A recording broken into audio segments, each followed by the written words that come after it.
Hello student, welcome to my channel. So student, जैसा कि हम सोशियोलॉजी यानी समाज शास्त्र बीए फर्स्ट सेमेस्टर का यूनिट 3 पढ़ रहे हैं, तो हमने आपका यूनिट 3 स्टार्ट कर दिया है बीए फर्स्ट सेमेस्टर का। तो यूनिट 3 है आपकी समाजशास्त्र की बुनियादी अवधारणाएं, समाज, समुदाय, संस्थाएं, संघ, सामाजिक समूह, मानव और पशु समाज। तो ये आपकी यूनिट 3 है जिसमें हम 2 टॉपिक्स को पूरा पढ़ चुके हैं, वो भी नोट्स के साथ। समाज और समुदाय को हम पढ़ चुके हैं, जैसा कि वो हमारे यूनिट 3 की डे 1 और डे 2 की वीडियो मेरे चैनल पर आपको मिल जाएगी। अगर आपने नहीं पढ़ी तो आप चैनल को विजिट करके पढ़ सकते हैं या प्लेलिस्ट को चेक कर सकते हैं। तो आज की वीडियो में हमारा तीसरा टॉपिक है संस्थाएं, इसलिए आज का वीडियो हमारा यूनिट 3 का डे 3 है। तो सबसे पहले हम देखेंगे कि संस्था का अर्थ क्या होता है।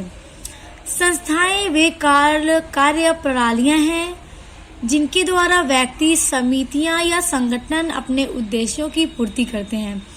तो जो संस्था होती है एक ऐसी कार्य प्रणाली है जिसके द्वारा जो समाज के मनुष्य होते हैं, जो समिति बनाते हैं या संगठन बनाते हैं, तो वो लोग अपने उद्देश्यों की पूर्ति करते हैं। ये समाज द्वारा मान्यता प्राप्त होती है। तो जो संस्था होती है वो समाज के द्वारा मान्यता प्राप्त होती है। कार्य प्रणालियां या नियमों की व्यवस्था होने के कारण संस्थाएं अमूर्त होती हैं। यानी कि जो संस्था होती है उसकी जो कार्य प्रणाली होती है, जो नियम होते हैं, उनकी वजह से उनकी पूरी नियम या रूल बने होते हैं, जिनकी वजह से जो संस्थाएं होती हैं वो अमूर्त होती हैं। सो स्टूडेंट, संस्था का हर अर्थ तो हमने पढ़ लिया, तो अब हम उसकी डेफिनेशन को देखते हैं। बोगार्डस के अनुसार, तो बोगार्डस एक विद्वान है जिन्होंने अपने अनुसार एक डेफिनेशन दी है, परिभाषा दी है। वो कहते हैं कि एक सामाजिक संस्था समाज का वह ढांचा होता है जो मुख्य रूप से सुव्यवस्थित विधियों के द्वारा व्यक्तियों की जरूरतों को पूर्ति के लिए संगठित किया जाता है। तो इनके अनुसार जो संस्था होता है वो एक समाज का ऐसा ढांचा होता है जिसमें मुख्य रूप से जो विधियां होती हैं वो सुव्यवस्थित की जाती हैं, जिसकी वजह से व्यक्ति अपनी जरूरतों की पूर्ति करते हैं, यानी अपनी आवश्यकताओं को पूरा करते हैं। मैकाइवर एवं पेज, तो ये भी एक विद्वान है, समाजशास्त्री हैं। तो देखिए ये क्या कहते हैं, कार्य प्रणालियों के स्थापित स्वरूप या दशाओं को संस्था कहते हैं, जो समूह की सामूहिक क्रियाओं की विशेषता है। तो स्टूडेंट, अगर आपसे एग्जाम में इस तरह से क्वेश्चन पूछा जा सकता है कि संस्था क्या है, उसका अर्थ स्पष्ट कीजिए, या संस्था क्या है निबंध लिखिए।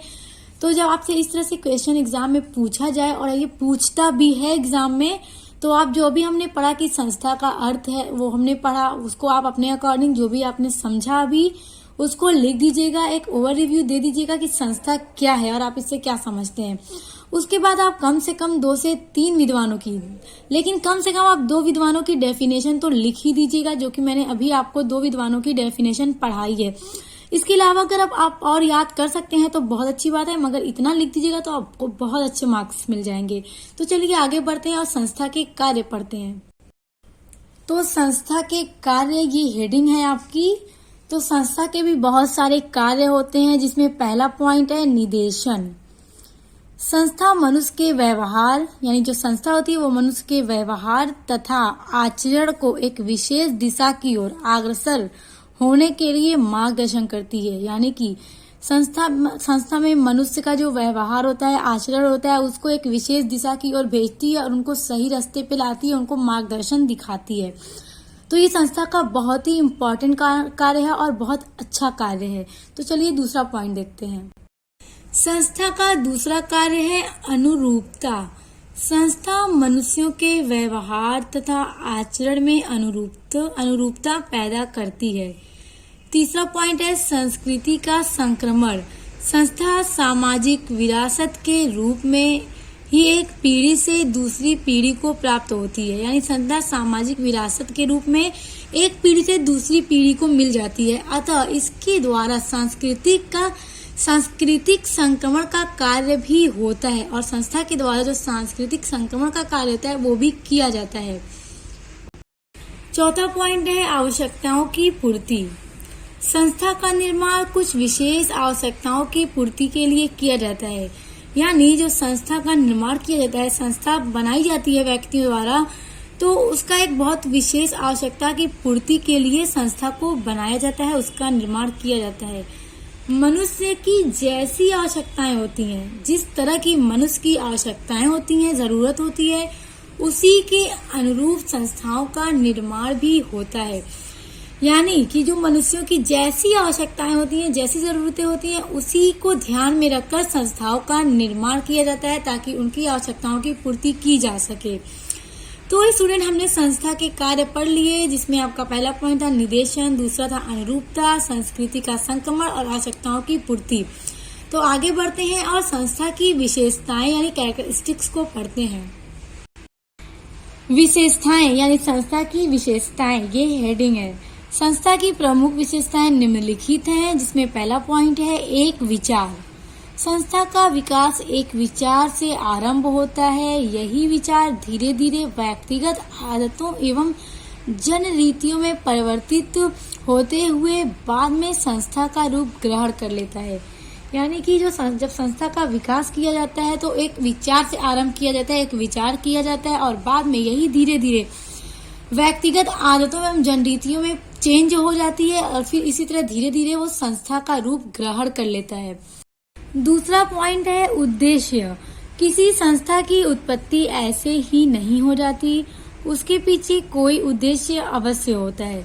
तो यहाँ पे कहने का मतलब ये है कि किसी भी संस्था का जब निर्माण किया जाता है तो वो बस ऐसे ही नहीं कर दिया जाता, उसको बनाने के पीछे एक कोई उद्देश्य होता है जिसको ध्यान में रखकर संस्था बनाई जाती है। यह हो सकता है कि अलग अलग समाजों, अलग अलग उद्देश्यों के लिए संस्थाएं बनी हों, अपने उद्देश्य की प्राप्ति के लिए संस्था का। तो मतलब ये अलग हो सकता है कि जो संस्था है वो अलग अलग समाज को ध्यान में रखकर या अलग अलग उद्देश्यों की संस्था बनाई जाती है, क्योंकि एक समाज में बहुत सी संस्थाएं बनाई जाती हैं। अपने उद्देश्यों की प्राप्ति के लिए संस्था का अस्तित्व सदैव बना रहता है। यानी कि जो उनका संस्था का उद्देश्य होता है उसके लिए उसका अस्तित्व हमेशा बना रहता है। तीसरा पॉइंट है नियमों की संरचना। प्रत्येक संस्था के कार्य करने के कुछ निश्चित तरीके या कार्य प्रणालियां तथा नियम होते हैं जिनके द्वारा संस्था की रक्षा होती है। इन्हीं कार्य प्रणालियों को संस्था कहते हैं। यानी कि जब कोई संस्था बनाई जाती है तो उन संस्था के कार्य करने के, यानी जो संस्था के कार्य होते हैं, जो जिसके लिए संस्था बनाई जाती है तो उसके लिए रूल्स बनाए जाते हैं, अलग अलग तरीके बनाए जाते हैं, कार्य प्रणालियां बनाई जाती हैं कि किस तरह से काम को किया जाएगा, जिनके द्वारा संस्था की रक्षा होती है। अगर रूल नहीं होगा तो उसकी कोई रक्षा हम नहीं कर सकते, उसको प्रोटेक्ट नहीं कर सकते। इन्हीं कार्य प्रणालियों को संस्था कहते हैं। चौथा पॉइंट है विरासत। संस्था का विकास सरलता से नहीं हो पाता। कहने का मतलब ये है कि किसी भी संस्था का निर्माण हम बहुत ही आसानी से नहीं कर सकते, बल्कि इसका विकास एक लंबी प्रक्रिया के द्वारा होता है। यानी एक संस्था का विकास होता है, एक बहुत ही लंबी प्रक्रिया की जाती है, उसके बाद जाकर संस्था का निर्माण होता है, विकास होता है। यह क्रम पीढ़ी दर पीढ़ी चलता रहता है। यानी कि जो भी संस्था का निर्माण करता है उसके पीढ़ी दर पीढ़ी उस संस्था को चलाया जाता है। यह पीढ़ी की कार्य प्रणालियों का अनुभव अगली पीढ़ी को हस्तांतरित हो जाता है। इसी कारण प्रत्येक संस्था का अलग इतिहास होता है। कहने का मतलब ये है कि जब संस्था का निर्माण हो जाता है एक लंबी प्रक्रिया करने के बाद, तो वो पीढ़ी दर पीढ़ी चलता रहता है और ये जो पीढ़ियों के कार्य प्रणालियां होती हैं उनका अनुभव अगली पीढ़ी को भी हस्तांतरित हो जाता है, उनमें भी ट्रांसफर हो जाता है उसका अनुभव जो होता है। इसी कारण प्रत्येक संस्था का अलग इतिहास होता है। यानी इसी वजह से जो भी संस्था अलग अलग होती है सबका अलग अलग अपना इतिहास होता है। पांचवा पॉइंट है प्रतीक। प्रत्येक संस्था का एक प्रतीक होता है जिसके द्वारा हम उसको पहचानते हैं। तो मतलब जब भी कोई संस्था का निर्माण किया जाता है तो उसका एक प्रतीक बनाया जाता है, एक सिंबल बनाया जाता है जिसके द्वारा उसको आसानी से पहचाना जा सके कि ये संस्था कौन सी संस्था है और इसका कार्य क्या है, उद्देश्य क्या है।